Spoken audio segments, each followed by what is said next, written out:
Never miss अ prediction videos. Channel subscribe करके bell icon press करें and stay updated for latest videos.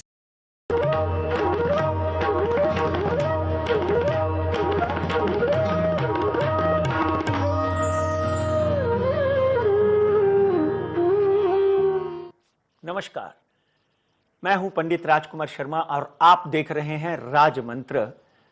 जय महाराष्ट्र का सबसे पॉपुलर शो यहां पर ये लोग कहते हैं। तो चलिए, आप अपने व्यूज, अपने रिमार्क्स और अपना अभिनंदन हमको हमेशा भेजते हैं, जिसके लिए मैं आपका तहे दिल से शुक्रगुजार हूं। ऐसे ही आपका प्यार बना रहे और राजमंत्र और जय महाराष्ट्र बुलंदियों को छूता रहे। हमारी कोशिश होती है कि हर चीज को अच्छी तरह से निचोड़कर उसका विश्लेषण करके आपके समक्ष रखा जाए, मगर आज का दिन ऐसा है, यहां पर हम सिर्फ और सिर्फ महाराष्ट्र की बात करेंगे। महाराष्ट्र में जिस तरह का आंदोलन, जिस तरह की खलबली मची हुई है, वो आप सबसे अछूती नहीं है। आज पूरे देश में 3 ही नाम गूंज रहे हैं। एक है सचिन वाजे, दूसरे हैं परमवीर सिंह, तीसरा नाम अनिल देशमुख, जो आज के दिन यहां पर होम मिनिस्टर है। तो हमारे सब्जेक्ट्स आज सबसे पहले मैं आपको बता देता हूं। हमारा सबसे पहला सब्जेक्ट है कि सचिन वाजे, इंस्पेक्टर सचिन वाजे, जिनको इस वक्त निलंबित कर दिया गया है, और आईएएस परमवीर सिंह, इनकी कहां पर चूक हुई और क्या इस पूरी घटनाक्रम का महाविकास आघाड़ी के ऊपर कोई असर हो सकता है? अगर हो सकता है, वो नकारात्मक है कि सकारात्मक, उसके ऊपर हम चर्चा करेंगे। बहुत गहन विश्लेषण के बाद मैं आपके पास यह विषय जो है इनके ऊपर चर्चा करने के लिए आया हूं। और यह कार्यक्रम राजमंत्र जो है वो सिर्फ और सिर्फ ज्योतिष के ऊपर आधारित है, इसलिए सिर्फ ज्योतिष की बात करूंगा, उनकी कुंडलियों की, उनकी महादशाओं की, उनकी दशाओं की, प्लैनेटरी पोजीशन यानी कि उनकी ग्रह दशा, ग्रह कहां बैठे हुए हैं, उसके ऊपर चर्चा करूंगा मैं। और दूसरा, ये सारे प्रकरण का अभी परमवीर सिंह जी जो हैं उनको तो ट्रांसफर कर दिया गया, और यहां पर हेमंत नागराले जी जो हैं वो इस वक्त मुंबई के नए कमिश्नर बन के आए हैं। इस सारे प्रकरण का क्या महाराष्ट्र आघाड़ी के ऊपर कोई असर हो सकता है? और दूसरा, क्या इसका असर अनिल देशमुख जो हैं उनकी कुर्सी के ऊपर हो सकता है? दूसरा सब्जेक्ट ये है। तीसरा सब्जेक्ट है कि कोविड-19 के आंकड़े बढ़ते जा रहे हैं, कोरोना बुरी तरह से पैर पसार रहा है, ये और कितना बढ़ेगा और कब इसके ऊपर रोक होगी, कब इसके ऊपर रोकथाम होगी? और सबसे आखिर में जो आपका सबसे आवड़ता प्यारा सब्जेक्ट है वो है शेयर मार्केट, कमोडिटी मार्केट। बाजार ऊपर से बहुत ज्यादा नीचे अचानक पिछले एक हफ्ते में आ गया, और पिछले हफ्ते ही हम जो बोल कर गए थे ऑलमोस्ट अक्षरशः 99% सत्य होते हुए दिखा है। तो आइए सबसे पहले बात करते हैं सचिन हिंदूराव वाजे, जिनका डेट ऑफ बर्थ है 22 फरवरी 1972, मंगलवार का दिन, वृषभ राशि। उनकी कुंडली का जब हम अध्ययन करते हैं तो सिंह लगन में आदमी किसी भी तरह का बड़े से बड़ा रिस्क ले सकता है, और वो रिस्क लेने के टाइम सोचता नहीं है।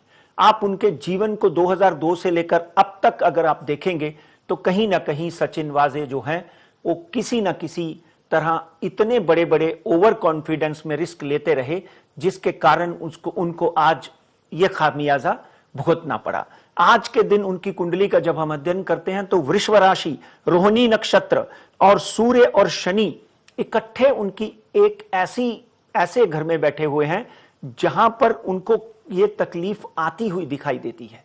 यानी 7वां घर यहां पर कुंभ राशि है, कुंभ राशि में शनि देव की उपस्थिति है, जिसके कारण उन्होंने ना इधर देखा ना उधर देखा, आग में कूद गए। और जैसे ही ये आग में कूदते हैं तो कहीं ना कहीं उसके नकारात्मक असर जो है आपके सामने नजर आते हैं। आज उनकी कुंडली का जब हम अध्ययन करते हैं तो शनि की महादशा उनके ऊपर 25/7/2015 को लगी और उनकी कुंडली में शनि और चंद्र का विष योग का निर्माण यानी उनके कर्म स्थान, उनके कैरियर के घर में बना हुआ है, जिसके कारण उनको कहीं ना कहीं से सपोर्ट सिस्टम जरूर मिला। वो कहां से मिला उसके ऊपर मैं राजनीति की बात नहीं करूंगा। उनको सपोर्ट सिस्टम जरूर मिला क्योंकि शनि मकर राशि में चल रहे हैं। मकर राशि में शनि कहीं ना कहीं सपोर्ट करते हैं और उनका शनि वृषभ राशि में है जो शुक्र की अपनी राशि है, यहां पर भी उनको सपोर्ट मिला है। इसलिए उनको अगर किसी राजनीतिज्ञ ने या किसी पुलिस ऑफिसर ने सपोर्ट किया है तो उनकी ग्रह दशा में वो सपोर्ट दिखती थी।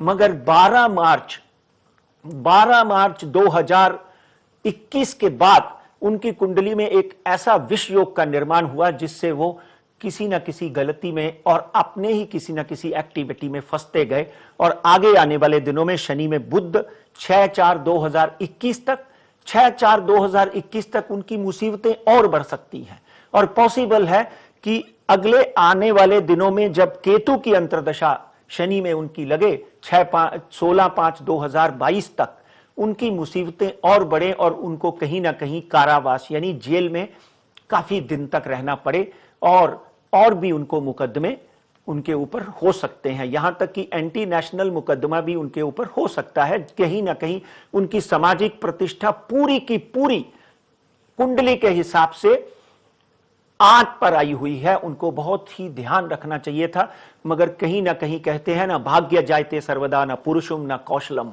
कुशलता और पुरुषार्थ काम नहीं आते हैं। जब आदमी के ग्रह दशा खराब होते हैं, नियति अपना काम करती है और नियति ने अपना काम किया, उनको ओवर कॉन्फिडेंस में यह सब समस्याओं का सामना करना पड़ा और आगे समस्याएं और हैं। मैं तो यहां तक प्रेडिक्ट करने की कोशिश कर रहा हूं, यहां तक उनकी कुंडली में देख रहा हूं, उनकी बॉडी लैंग्वेज में देख रहा हूं कि 12/8/2021 तक उनको जेल में भी अपनी सुरक्षा का पूरा ध्यान रखना चाहिए। जेल में भी उनके ऊपर कोई प्रहार हो सकता है, किसी न किसी तरह की अनहोनी हो सकती है, जिसके लिए उनकी कुंडली साफ संकेत देती है। अब बात करते हैं परमवीर सिंह साहब की। आईपीएस ऑफिसर हैं और बहुत ही एक्टिवेटेड, बहुत ही मोटिवेटेड और बहुत ही बहादुर ऑफिसर हैं। उनकी कुंडली का जब हम अध्ययन करते हैं तो 20/6/1962 मकर राशि, मित्रों मकर राशि में इस वक्त शनि की साढ़े सती चल रही है, यानी धनु, मकर और कुंभ में शनि की साढ़े सती चल रही है।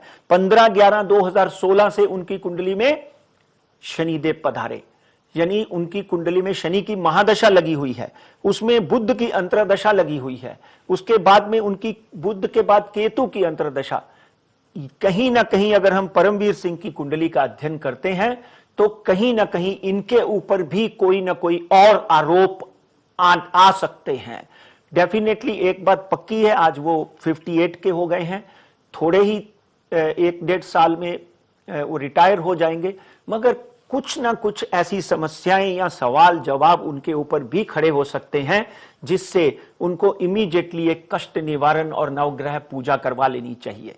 हाँ, उनको कहीं बदल दिया गया, होम गार्ड के डीजीपी बन के चले गए, मगर आज भी उनकी इंक्वायरी जो है 16/6/2021 तक ठुकराई नहीं जा सकती। कुंडली में साफ नजर आता है कि 16/6/2021 तक उनको कई चुनौतियों का सामना करना पड़ सकता है, मगर मैं भगवान के आगे प्रार्थना करता हूं, एक ईमानदार और अच्छे निडर ऑफिसर हैं, भगवान उनकी रक्षा करे।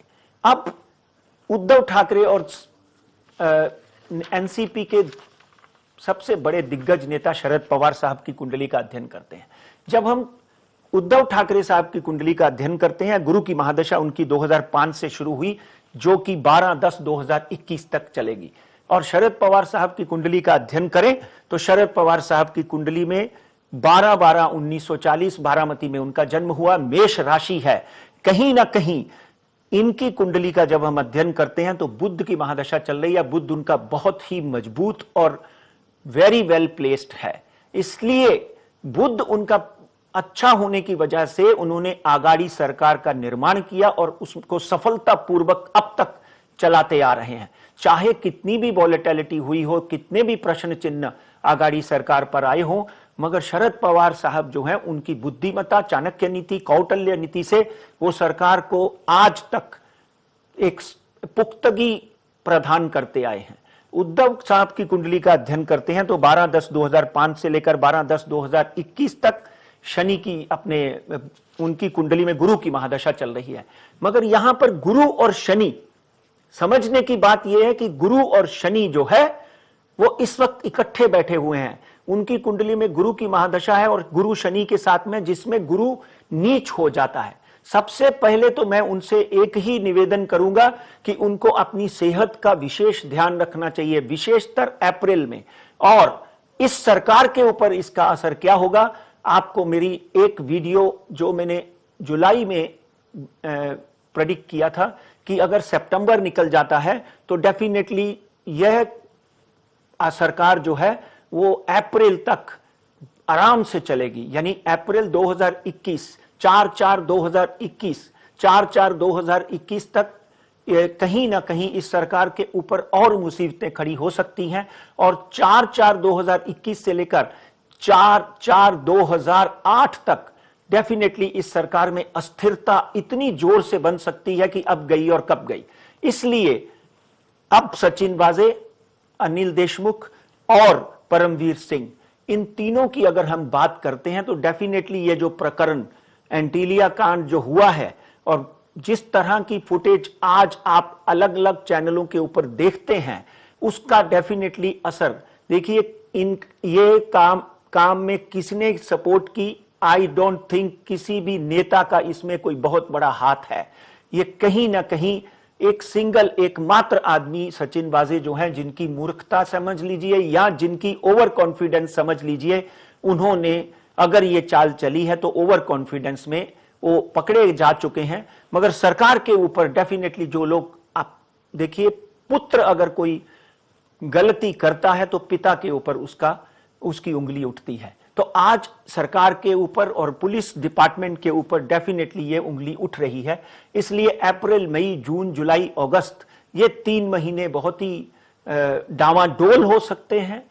उसी के आगे अगर हम देवेंद्र फडणवीस की कुंडली करें, का विश्लेषण करें, जो इस वक्त देवेंद्र फडणवीस जो है वो 22/7/1970 कुंभ राशि केतु में इस वक्त उनके चंद्र चल रहा है। कहीं ना कहीं आपने देखा होगा पिछले 1.5 से 2 महीनों में प्रवीण दरेकर हो या देवेंद्र फडणवीस हो या आशीष शेलार हो, उनके आक्रामक तेवर जो हैं, उनके आक्रामक तेवरों की वजह से ही एनआईए की जांच शुरू हुई और कहीं ना कहीं वो लोग इस एनआईए की जांच होने में उनको सफलता मिली है। और आगे आने वाले दिनों में 4/4/2021 से देवेंद्र फडणवीस की कुंडली में जो केतु की महादशा चल रही थी, जो विष योग का निर्माण हुआ था, उसमें कहीं ना कहीं राजयोग का निर्माण शुरू होता हुआ दिखाई देता है। भारतीय जनता पार्टी की कुंडली, अमित शाह साहब की कुंडली, माननीय नरेंद्र मोदी की कुंडली का जब हम विश्लेषण करते हैं तो कहीं ना कहीं ये लोग इस सरकार के ऊपर हावी हो सकते हैं और उसका खामियाजा जो है डेफिनेटली ये 3 महीने इनको बहुत ही संभाल कर, फूंक फूंक कर कदम रखना पड़ सकता है, जिसके कारण ये सरकार को समस्या जो है वो बहुत ज्यादा भी आ सकती है। यहां तक एक समय ऐसा आ सकता है कि 3 पार्टियों में से कोई एक पार्टी कहीं ना कहीं बाहर निकलकर भारतीय जनता पार्टी को समर्थन करने का सोच सकती है, चाहे वो कांग्रेस है, चाहे वो नेशनलिस्ट कांग्रेस पार्टी है। कहीं ना कहीं ये दुविधा और ये शंकाएं ये 3 महीने में अप्रैल 4 तारीख से लेकर अगस्त 4 तारीख तक साफ साफ बनती हुई दिखाई देती है। राजमंत्र शो जो है, इसकी विशेषता ये है कि हम बड़े बड़े राजनेताओं की कुंडलियों का विश्लेषण करते हैं और उस विश्लेषण के हिसाब से उनकी प्रेडिक्शन करते हैं। डेफिनेटली भाग्य जायते सर्वदा न पुरुषों न कौशलम, कहीं ना कहीं बहुत सी बार हमारी भविष्यवाणियां इसी मंच के माध्यम से सत्य हुई हैं और मैं कोशिश करता हूं कि हर तरह से निचोड़कर विश्लेषण करके आपके समक्ष रखा जाए। इस वक्त टू एंड दिस प्रेडिक्शन कि भाई कहीं ना कहीं अप्रैल से लेकर अगस्त तक की सरकार को फूंक फूंक कर कदम रखना पड़ेगा। गिरने के योग भी बन सकते हैं। एक बात ध्यान रखिए। नेवर मिस अ प्रेडिक्शन वीडियोस। चैनल सब्सक्राइब करके बेल आइकॉन प्रेस करें and stay updated for latest videos.